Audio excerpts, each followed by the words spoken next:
warahmatullahi wabarakatuh. Halo, apa kabar pemirsa Agropulitan Televisi dimanapun Anda berada. Semoga hari ini dalam keadaan sehat dan juga bahagia. Semoga puasanya lancar ya.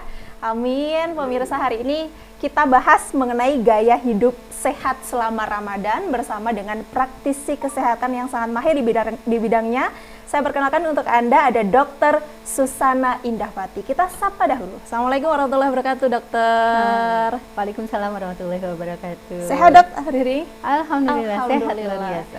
Dokter, kita bahas mengenai gaya hidup sehat selama Ramadan. Sebenarnya harusnya gaya hidup sehat itu tidak hanya selama Ramadan saja ya, dok ya.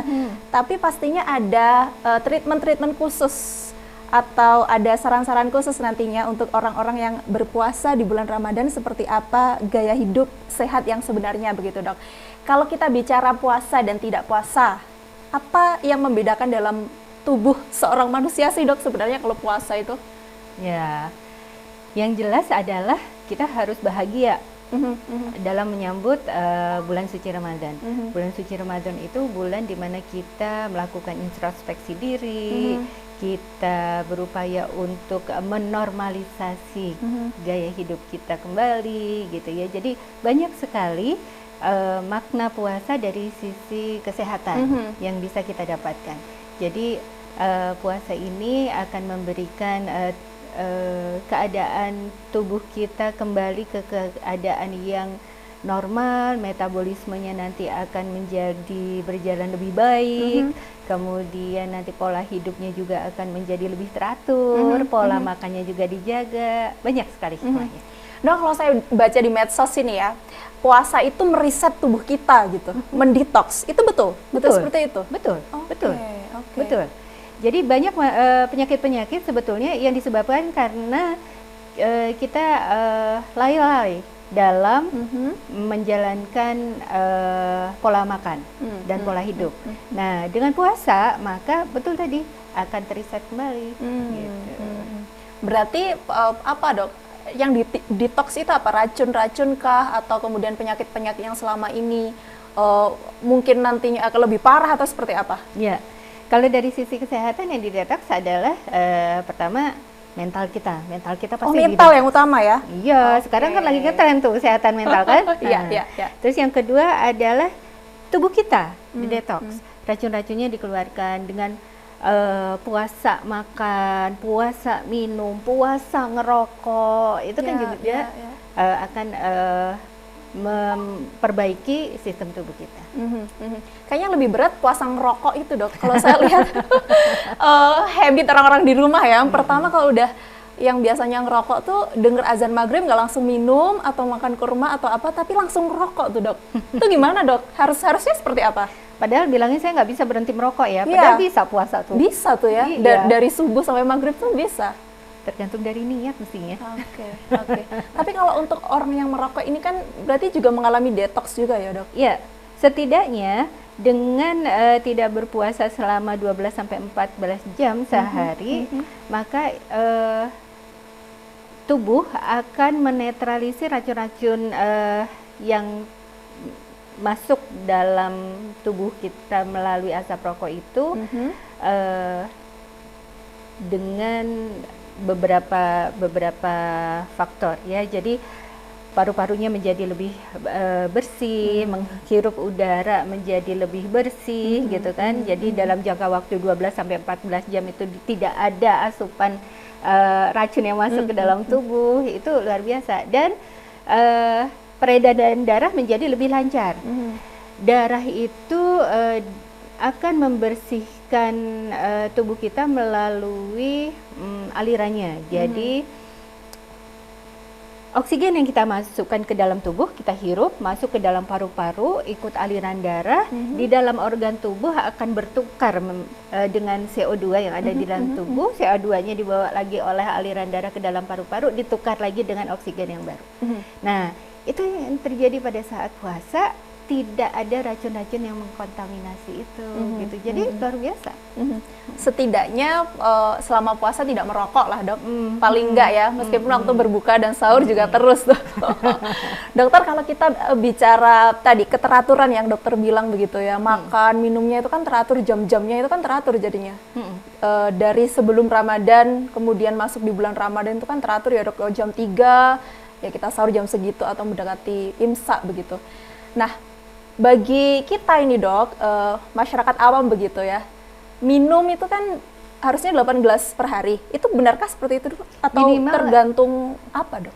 Minimal 8 gelas sehari. Minimal ya? 8 gelas sehari. Atau dalam hitungan liter, 1,5 liter sehari. Nah, kalau misalnya kita bagi 1,5 liter per hari, setidaknya ada 8 gelas sehari.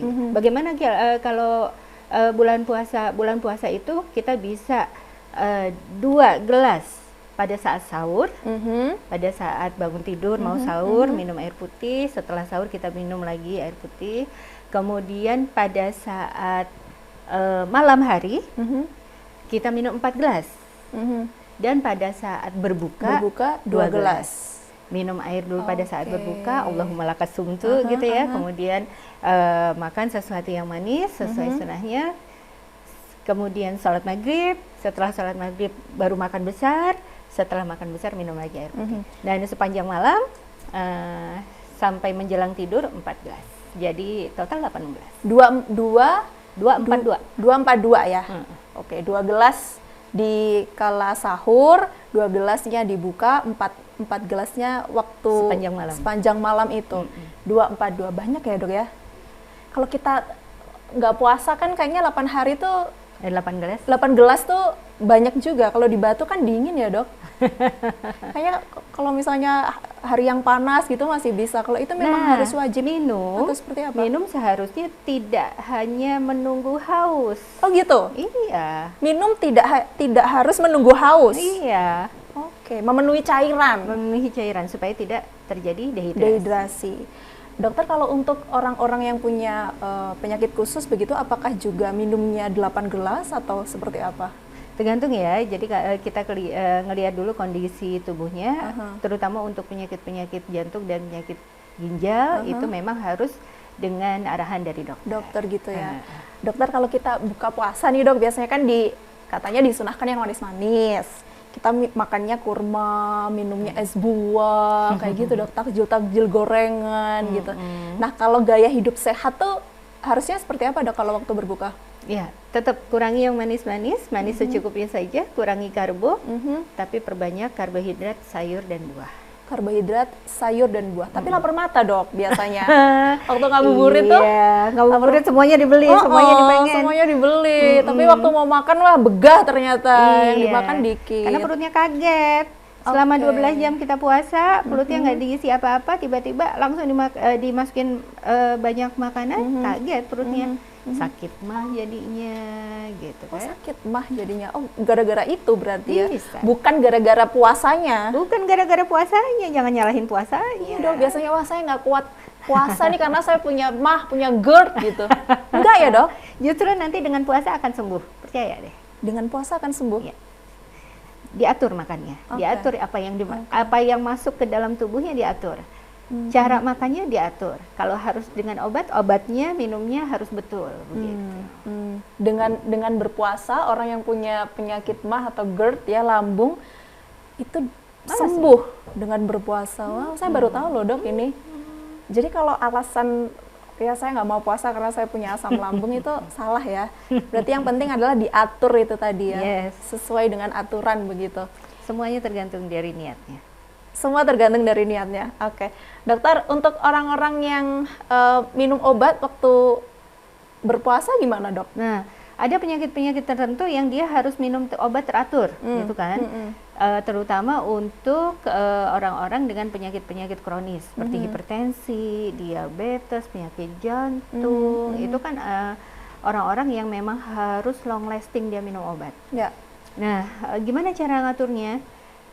Konsul dulu ke dokternya. Oke. Kalau misalnya obatnya harus diminum 3 kali sehari, boleh nggak diatur jamnya jadi 2 kali sehari? Itu konsul dulu sama dokternya. Atau diberikan obat dengan masa kerja yang panjang. Itu bisa juga. Artinya apa tuh dok? Masa kerja yang panjang misalnya, itu? kalau tiga kali sehari kan berarti per 8 jam minumnya. Tapi kalau obat dengan masa kerja yang panjang bisa per 12 jam diberikan. Gitu. Itu yang pertama. Yang kedua, untuk orang-orang yang menderita penyakit diabetes yang harus konsumsi obat di siang hari, memang nggak boleh puasa. Kalau seperti itu, ya, dengan catatan bahwa kalau dia berpuasa maka penyakitnya akan menjadi lebih berat. Nah, itu namanya keringanan dari Allah. Memang ada halangan, ada kan? unsur, ya. Terus yang ketiga adalah kalau misalnya dia harus minum obat dan obatnya diminum 2 kali sehari, ya berarti harus diatur pada saat berbuka dan pada saat sahur.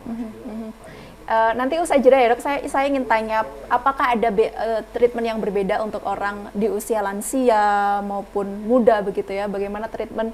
Bagaimana cara menjaga gaya hidup ini agar tetap sehat, tetap fit di bulan Ramadan? Tetaplah bersama kami di Jelang Berbuka bersama dengan Dr. Susana.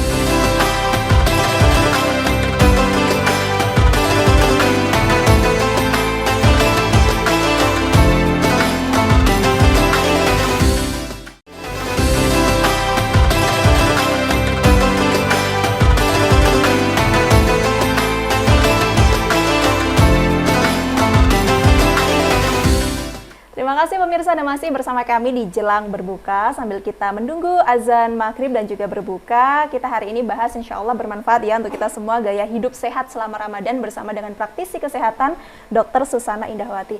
Dok, kita lanjutkan tadi, ada treatment khusus nggak sih untuk lansia? Itu kan tadi untuk orang-orang yang punya penyakit begitu dok. Kalau untuk lansia dengan orang yang masih muda, masih fit, masih sehat itu gimana dok? Ada perbedaan gaya hidup nggak sih yang kalau untuk gaya hidupnya yang jelas adalah dari pola makannya ya. Pola makannya pada saat sahur apa aja yang dimakan nih. Yang kedua adalah pada saat berbuka apa aja yang dimakan. Aktivitas fisik antara lansia dengan orang-orang usia muda yang produktif tentu berbeda pada saat siang hari, ya kan? Siang hari tentu usia lanjut mungkin akan lebih banyak istirahat atau melakukan aktivitas yang tidak banyak moving, tidak banyak gerak. Tapi kalau untuk orang-orang yang produktif pasti akan melakukan banyak aktivitas. Kerja juga, sekolah. Dan bahkan kita kerja aja nggak boleh nggak boleh menurun produktivitasnya dengan alasan puasa. Itu enggak banget gitu ya. Enggak banget ya dok. Alasan puasa ngantuk nih, boleh pulang cepat nggak, boleh datang telat enggak. Harus sama normal seperti biasa. Normal aja, malah mestinya dengan berpuasa harus lebih semangat karena jam kerjanya jadi nggak kebuang dengan makan, dengan ngumil kan, lebih produktif gitu kan. Nah itu bedanya. Terus orang-orang yang lansia tentu daya tahan tubuhnya akan jauh lebih rendah dibandingkan dengan orang-orang usia muda yang sehat ya, yang sehat. Nah, jadi harus disesuaikan dengan kondisinya masing-masing. Kalau dengan berpuasa akan menyebabkan kondisi yang mengkhawatirkan, maka usia lanjut boleh tidak berpuasa. Gitu. Berarti kalau dari sisi kesehatan, siapa saja nih dok orang-orang yang tidak dianjurkan untuk tidak berpuasa begitu? Orang-orang yang dianjurkan tidak berpuasa adalah satu, orang-orang dengan penyakit kronis yang kalau dia berpuasa akan memperparah sakitnya. Contoh misalnya orang dengan diabetes yang sering mengalami hipoglikemi. Hipoglikemi itu kadar gulanya turun jauh drastis di bawah normal gitu ya. Nah itu bahaya, bisa jadi koma orangnya. Maka dari itu dia harus selalu ada asupan makan. Per 3 jam dia harus ada asupan makan. Kalau gitu kan nggak bisa puasa. Nah, terus yang kedua adalah orang-orang dengan penyakit-penyakit yang sifatnya gawat darurat atau emergensi. Contoh misalnya ada perdarahan hebat, ada nyeri yang hebat, ada pusing yang hebat, itu anemia, itu nggak boleh puasa. Anemia nggak boleh ya dok? Anemia nggak boleh puasa. Kalau minum penambah darahnya waktu sahur gitu? Sebentar, anemianya maksudnya anemia pada saat puasa, dia harus berbuka. Oke. Gitu. Jadi harus mengkonsumsi makanan gitu ya. Oke. Terus apa lagi dok? Itu aja sih ya. Kalau sakit gigi dok, boleh nggak? Gimana tuh? Bisa ditahan sampai maghrib. Kalau misalnya bisa ditahan sampai maghrib, ya alangkah baiknya puasa. Gitu ya. Kalau udah nggak tahan banget, udah bikin ke dokter Nyeri hebat, nah itu masuk nyeri hebat. Kalau nyeri hebat ya harus minum obat. Minum obat pereda nyeri ya dok ya. Oke. Dokter, kalau biasanya dokter waktu puasa gitu, mulai dari sahur sampai berbuka, sahur lagi, biasanya dokter sehari-hari seperti apa sih dok? Aktivitas biasa aja. Biasa aja ya? Nggak ada apa vitamin khusus kah waktu puasa? Atau biasanya minum susu kah? Oh gitu. Biasanya untuk menjaga daya tahan tubuh supaya gak gampang sakit, gak gampang drop gitu ya. Pada saat setelah sahur, minum perasan lemon. Perasan lemon dikasih madu. Terus pada saat mau tidur minum propolis, yang sifatnya alami aja. Oke, perasan lemon tuh kalau orang yang punya asam lambung gimana dok? Aman nggak dok? Sejauh ini aman-aman aja ya, aman-aman aja. Asal diminumnya setelah makan, tidak dalam keadaan perut kosong. Meskipun pada saat sahur? Yes. Oke. Setelah sahur makannya. Setelah sahur makannya. Lalu kemudian berpuasa, waktu berbuka tambahannya propolis atau madu. Madu mungkin ya dok ya? Boleh. Boleh ya. Oke. Dokter, makan yang berlebihan dok? Waktu puasa tadi, waktu berbuka begitu ya? Karena puasanya udah lama, melihat makanan banyak, gitu ya. balas dendam, buka bersama tuh biasanya prasmanan kan banyak tuh dok. Kita ambil aja semuanya, ternyata nggak habis. Itu kan mubazir ya dok. Terus menjadi perut begah. Nah sebenarnya bagaimana cara kita mengatur makan itu tadi biar nggak lapar mata, tapi makannya juga enak, di lambung tuh juga enak tuh gimana sih dok? Baik, itu berarti mengatur pola pikir. Pola pikir? Yes. Gimana dok? Pola pikir pola gimana? Pikirnya nggak boleh pola pikir yang, aduh nanti saya mau beli apa ya, sebelum makan apa ya, gitu. Jadi pola pikirnya adalah nanti pada saat berbuka saya akan konsumsi makanan berbuka, kemudian sholat. Setelah sholat biasanya tubuh sudah mulai beradaptasi. Setelah puasa sepanjang hari dengan kita berbuka, kita batalkan dengan minum air putih misalnya ya. Setelah itu kita sholat, setelah sholat maka tubuh udah mulai beradaptasi dengan keadaan siap untuk diisi makanan. Nah pada saat siap untuk diisi makanan, kita sudah mulai normal kembali nih pikiran. Oke, jadi pertama tuh di pikiran ya? Iya. Bukan di perutnya ya? Kan pengen iya, gitu kan? Karena udah lapar banget, seakan-akan kayak belum makan setahun gitu. Jadi makannya langsung banyak, langsung besar. Nah, kenaikan berat badan dok, biasanya di bulan puasa itu kan, banyak orang yang tidak turun berat badannya, malah justru tambah naik. Nanti waktu lebaran naik lagi karena makan opor. Nah itu gimana?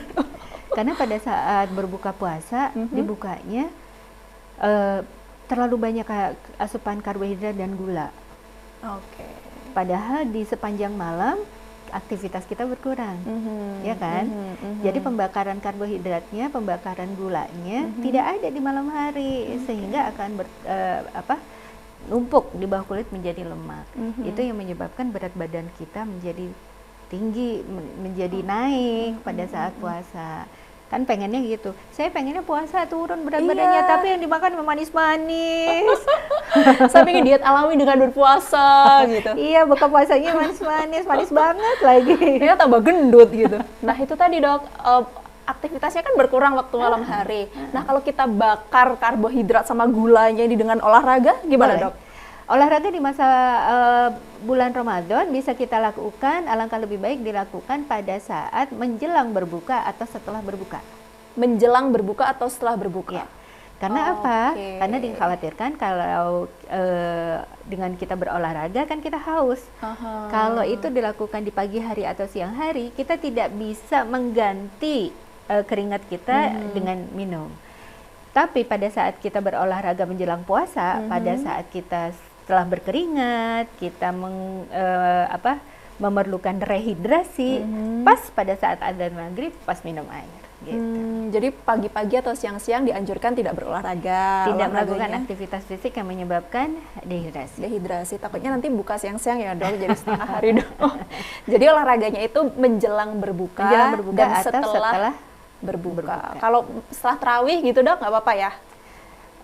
Malam-malam olahraga di malam hari diharapkan paling lambat adalah jam 9 malam. Karena apa? Tubuh juga harus beristirahat. Kita harus memberikan hak tubuh kita untuk beristirahat. Gitu. Jam 9 malam tuh maksimal banget. Udah selesai, jam Udah 9 selesai? udah selesai. Oh gitu. Jangan lebih dari jam 9 olahraga. Apalagi olahraga malam-malam banget. Padel tuh dok, padel malam-malam, habis itu nongki-nongki gitu. Kalau jenis olahraganya apa dok kalau di bulan puasa? Sesuai kemampuan aja. Sesuai kemampuan ya. Apakah harus apa itu dok, kardio kah, nge-gym kah atau seperti apa? Bebas. Bebas. Jadi kalau Boleh, apa berat aja. boleh, ringan-ringan kemampuan. juga. Yang penting olahraga, ya kan, biar nggak gendut nanti waktu puasa ya. Jelang berbuka akan segera kembali untuk Anda pemirsa. Usai jeda berikut kami akan segera kembali. Tetaplah di sini.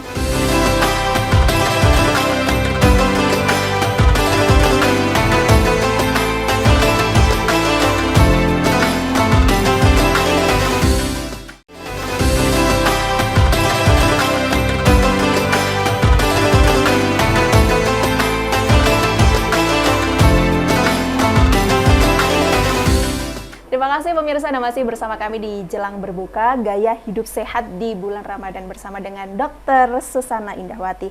Dokter, kalau pola tidur dok, pola tidur kan juga gaya hidup yang sehat ya. Harusnya kalau pola tidurnya baik gitu, insya Allah kan kita juga lebih sehat, lebih produktif, nggak ngantukan gitu. Nah kalau puasa ini dok, biasanya saya pribadi nih dok, habis tarawih gitu kan ya, terus nunggu, nanti daripada saya tidur terus kebablasan nggak sahur, mending saya begadang tuh dok, sampai sahur, habis sahur nunggu subuh baru tidur. Nah itu kan jelek ya dok ya. Itu harusnya kalau pola tidur di bulan Ramadan tuh harusnya seperti apa sih dok, baiknya? Iya, sebetulnya normal-normal aja ya, biasa-biasa aja. Kita memang harus membiasakan pola tidur atau pola istirahat yang tidak hanya di bulan Ramadan saja, tapi juga setelah bulan Ramadan pun kebiasaan itu terus berjalan gitu ya. Jadi yang pertama adalah usahakan pada saat istirahat duhur, sholat duhur, kita bisa istirahat dengan memejamkan mata, dengan rileks, dengan santai, betul-betul rileks. Kalau misalnya bahasa Jawanya mungkin kesirep gitu ya. 5-10 menit itu sudah cukup. Tidur siang ya? Ya, itu namanya qoliqulullah kalau bahasa ininya ya. Jadi istirahat yang benar-benar berkualitas. Terus pada saat malam hari diupayakan setelah sholat tarawih. Sholat tarawih itu kan habis isya. Habis isya, ya betul. kan? Habis isya. Paling banter 8:30 atau jam 9 pasti udah selesai. Betul. Ya kan? Istirahatlah. Berikanlah tubuh ini haknya untuk beristirahat. Ya, kesentil Ya. saya ini. Ya. Memberikan hak tubuh ya, Iya, itu haknya badan kita ya. Nanti kalau misalnya haknya tidak diberikan, dia protes, Iya, jadi sakit. iya, Nah, setelah itu bangun kurang lebih jam 3 pagi. Kita hitung. Mulai dari jam 9 lah kita tidur ya, jam 9, 10, 11, 12, 1, 2, 3, 6 jam. Cukup 6 jam istirahat. Ya? Cukup. Nanti bangun, siap-siap, yang ibu-ibu masak gitu ya, yang bapaknya boleh tadarus, sholat tahajud, harus sempatkan sholat tahajud, karena itu adalah kesempatan kita yang diberikan oleh Allah untuk mendapatkan pahala yang banyak banget di bulan Ramadan. Jadi setelah tidur sepanjang 6 jam, kemudian kita bangun, langsung sholat tahajud, yang ibunya siap-siap nyiapin makan sahur, nanti menjelang kurang lebih setengah jam menjelang imsak makan sahur bersama gitu ya. Nah nanti sambil menjelang subuh, habis sahur menjelang subuh gitu ya, kita boleh istirahat santai-santai sebentar, boleh scrolling, Medsos. mulai istirahat gitu ya. Nah nanti adzan subuh, sholat subuh, setelah sholat subuh silakan istirahat santai-santai. Oke, Gitu. harusnya seperti itu. Itu ada kita harus memberikan tubuh ini istirahat yang juga berkualitas. Tidak perlu lama tapi berkualitas, daripada kita tiduran lama tapi nggak berkualitas, nggak nyenyak tidurnya, itu nggak berkualitas. Bangun-bangun pusing, capek-capek, Iya, badan malah tambah linu-linu. pegel-linu gitu kan. Betul. Dokter sebenarnya Terus alasan lagi masih Apa tuh? sakit, masih nggak enak nih, Iya, tidur lagi. Tidur lagi ya. Tambah lama, tambah pusing lagi. Dokter sebenarnya apa sih dok penyebab orang susah tidur tuh dok? Apa karena memang pikiran itu tadi yang mengganggu kah? Atau memang jamnya yang sebelumnya kita tidur tuh jam 11 jadi jam 9 tuh harus mau nggak mau harus tidur atau seperti apa sih? Banyak Iya. kan faktornya? Biasanya orang kesulitan tidur adalah dari psikis ya. Oke. Psikis. Dari mental emosinya dia ada kecemasan atau tidak, Anxiety ya. kesulitan Oke. tidurnya kenapa nih, gitu. Memang harus digali kenapa. Jadi mungkin yang bisa disarankan salah satu terapinya adalah relaxing dengan mendengarkan musik-musik yang sifatnya rileks atau murotal dan sebagainya. Itu akan membuat pikiran kita menjadi lebih tenang, tidur kita juga menjadi lebih cepat pulas. Kalau dibantu obat tidur tuh dok atau vitamin yang berbeda melatonin kah atau itu boleh nggak sih dok? Saya sangat tidak menyarankan untuk menggunakan obat tidur ya. Tidak menyarankan ya? Oke. Karena itu sifatnya adiktif, Kecanduan? kecanduan. Karena sifatnya penenang. Itu sifatnya penenang. Obat-obat tidur itu adalah bersifat untuk menenangkan. Sebetulnya begitu. Kalau ada yang bisa menenangkan selain obat, kenapa tidak pakai itu aja? Sudah dengan merilekskan diri itu tadi ya. Yes. Murotal karena juga bulan puasa ya. Jadi kita bisa menjadi lebih rileks, kemudian pola tidurnya juga oke, pahalanya juga dapet gitu. Dok, untuk anak-anak belajar puasa nih dok. Nah, anak-anak itu dianjurkan kalau di Islam kan balik ya dok, akal balik begitu kan. Kalau sudah balik harus puasa. Nah, belajar berpuasa untuk anak-anak usia dini begitu. Nah, itu anjurannya di usia berapa sih dok kalau di versi ini kesehatan nih dok? Kalau di kesehatan, anjuran untuk anak-anak belajar puasa adalah mulai pada saat dia mengetahui adanya instruksi. Mulai mengetahui adanya instruksi? Mulai bisa diatur. Oke. Nanti kita makan jam segini ya, gitu. Oh iya, patuh pada instruksi. Biasanya ada di usia 3-4 tahun, usia playgroup, usia TK. TK itu udah bisa, boleh kita boleh ya? belajarin. Nah, caranya tidak langsung puasa setengah hari, tidak langsung puasa 1 hari, enggak. Tapi puasa 3 jam. Oke. Sekarang ada boleh minum susu, tapi nanti makan permennya atau makan snacknya nanti di 2 jam lagi ya. 2 jam lagi ya, oke. Itu waktu sahur disertakan nggak dok? Diikutkan nggak? Apa nggak usah? Boleh dibangunkan. Kalau misalnya dia bangun, yuk kita sahur yuk. Atau malamnya dijanjikan. Nanti ayah sama bunda mau bangun nih pagi, mau sahur. Apa itu sahur? Bisa dijelasin. Oke, berarti TK itu playgroup tuh udah boleh ya. Tapi kalau misalnya dia nggak kuat atau dia melakukan di antara 2 jam puasa yang kita latihkan ini, misalnya per 2 jam atau per 3 jam, di antaranya dia aktivitas fisik, kehausan, main tuh. Terus kita motivasi kan. Adek masih tahan nggak? Masih tahan nggak? Ini belum waktunya minum nih, masih tahan nggak? Oke, masih tahan, diselimurin gitu ya. Tapi kalau misalnya udah lemes banget, nah, udah langsung cepet-cepet aja. Tapi diajarin berbukanya hanya 1 teguk, 2 teguk. Oh gitu? Udah. Nggak boleh langsung? Jangan. Oh gitu ya dok? Jadi dikit-dikit aja. Dikit-dikit aja. Nanti tambahin lagi 3 jam, buka lagi dikit lagi gitu. Iya. Oke. Gitu. Nanti kalau udah lama boleh setengah hari. Dan berikan pujian. Kalau misalnya udah sampai maghrib, wah ada hebat hari ini puasa 3 jam, hebat. Beri pujian. Jadi dia bersemangat. Ada besok mau tetap 2 jam atau mau naik nih jadi 3 jam. Coba bunda sama ayah mulai dari subuh sampai maghrib nggak makan. Adek gimana? Adek mau coba yang mana? Gitu. Nanti kalau dia semangat lama-lama udah setengah hari, lama-lama full gitu ya dok ya. Jangan lupa berikan reward.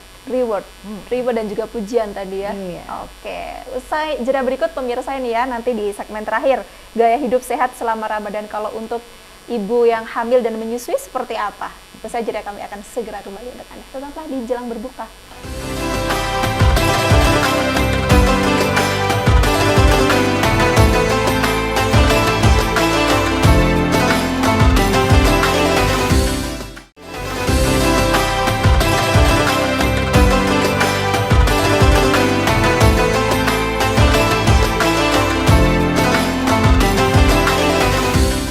Pemirsa, di segmen terakhir Gaya Hidup Sehat selama Ramadan di Jelang Berbuka bersama dengan praktisi kesehatan Dr. Susana Indahwati. Dokter, kalau untuk ibu yang hamil dan juga menyusui, nah kalau berpuasa nih gimana dok? Kalau di Islam kan ya boleh berpuasa asalkan mampu begitu. Nah antara mampu dan tidak mampu itu gimana tuh dok batasannya kalau di kesehatan? Apakah kalau saya lemes harus gimana kak? Ya, jadi gini, kalau di ibu hamil dan menyusui memang sangat dianjurkan sesuai dengan kemampuan. Terutama ibu hamil ya, ibu hamil ini kita harus tanyakan betul mampu atau tidak untuk berpuasa, gitu. Kalau misalnya berpuasa, maka aktivitas apa yang harus dibatasi? Nggak boleh terlalu capek, nggak boleh terlalu banyak jalan. Misalnya, kalau misalnya pekerjaannya adalah pekerjaannya yang di kantoran aja, gitu ya, itu mungkin dia masih kuat, masih bisa. Tapi kalau misalnya dari kondisi kehamilannya dirasakan berpuasa itu sangat memberatkan, maka disarankan untuk tidak berpuasa. Nah, kita tahu bahwa ibu hamil itu kan hamilnya 9 bulan ya, normalnya 9 bulan. 3 bulan pertama itu adalah organogenesis. Organogenesis itu adalah pembentukan organ-organ janinnya. Nah, yang kita harapkan adalah pembentukan organ janinnya itu adalah terbentuk sempurna. Jadi kalau misalnya di awal kehamilan si ibu ini merasa bahwa kehamilannya akan membahayakan dirinya dan janinnya, maka silakan untuk tidak berpuasa. Nanti digantikan pada saat menjelang puasa tahun berikutnya. Gitu. Apakah ada anjuran khusus dok kalau misalnya hamil berapa bulan gitu? Biasanya kan rentan gitu, trimester pertama atau seperti apa gitu? Apa kembali ke kemampuan itu tadi? Kembali ke kemampuan itu tadi. Kembali ke kemampuannya. Ya, jadi kadang malah ya kalau di trimester kedua dan ketiga kan janin itu sudah mulai bisa mendengar, sudah mulai bisa diajak ngobrol. Si ibu dianjurkan untuk ngajak ngobrol anaknya, kita puasa ya, hari ini kita puasa ya. Nah, kalau misalnya terjadi pergerakan yang hebat di dalam perut ibunya ya, janinnya geraknya hebat banget, itu berarti sudah mulai terjadi kondisi yang mengharuskan ibu harus berbuka. Oh gitu. Itu tandanya? Itu tandanya. Misalnya, kok geraknya menjadi lebih ini ya, lebih berat nggak? Kok sakit ya? Gitu berarti harus segera dibatalin tuh. Iya, karena kemungkinan jadinya stres. Bukan karena tergantung indikator ibunya, oh saya merasa lapar dan bukan itu ya dok? Enggak. Kan kita juga puasa biasa. Pasti lapar. Berarti tergantung janinnya itu tadi, kalau pergerakannya udah hebat atau tidak normal seperti biasanya, udah langsung aja. Iya. Kalau untuk ibu yang menyusui dok? Kalau menyusui, dilihat aja. Karena air susu ibu itu terproduksi dengan asupan cairan dan nutrisi yang si ibu konsumsi juga kan. Nah, semakin banyak air yang diminum, akan semakin banyak juga ASI yang diharapkan terproduksi. Jadi kalau misalnya dengan berpuasa produksi ASI-nya menjadi lebih berkurang atau sangat berkurang, maka dianjurkan untuk tidak berpuasa. Kasihan janinnya nanti, kasihan bayinya. Tapi kalau masih bisa, nggak apa-apa puasa gitu, nggak apa-apa ya dok ya. Tapi kalau kebanyakan orang yang mengasihi itu biasanya puasa nggak sih dok? Apa tergantung orangnya? Ada yang puasa tetap bancar ASI-nya, ada yang dengan puasa airnya sangat berkurang, Itu tergantung apa dok? Tergantung tubuh ibunya, kesehatan ibunya, atau Tergantung memang pada saat pola kondisi makan? ibunya juga, pola Oh, makan pada saat sahur, pada saat berbuka gitu. ada anjuran khusus nggak dok untuk ibu hamil dan menyusui waktu berpuasa ini? Yang jelas asupan-asupan nutrisinya harus diperhatikan.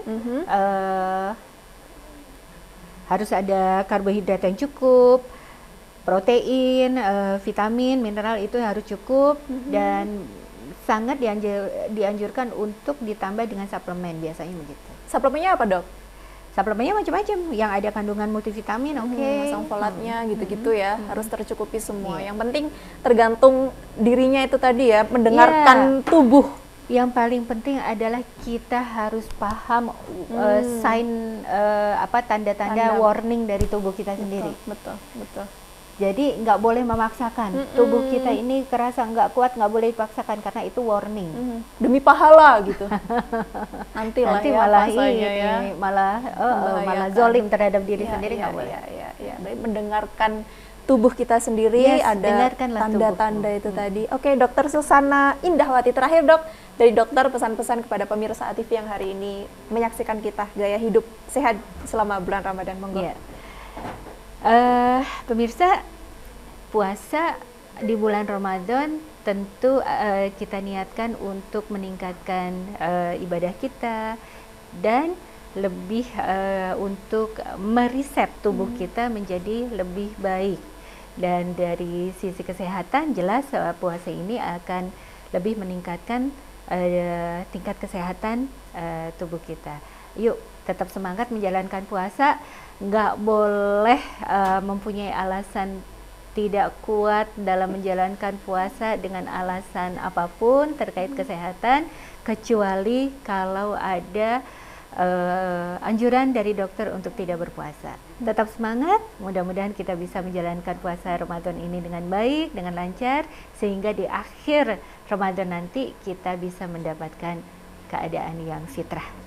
Amin. Amin ya rabbal alamin. Terima kasih banyak Dokter Susana Indahwati. Adem ya kalau kita mendengarkan dokter-dokter praktisi kesehatan ya, memberikan saran-saran yang terbaik bagi kita semua untuk menjaga gaya hidup yang sehat, dan insya Allah juga mendapatkan pahala di bulan Ramadan dengan menyaksikan jalang berbuka. Insya Allah bermanfaat untuk semuanya. Saya Elvina Rahma pamit undur diri.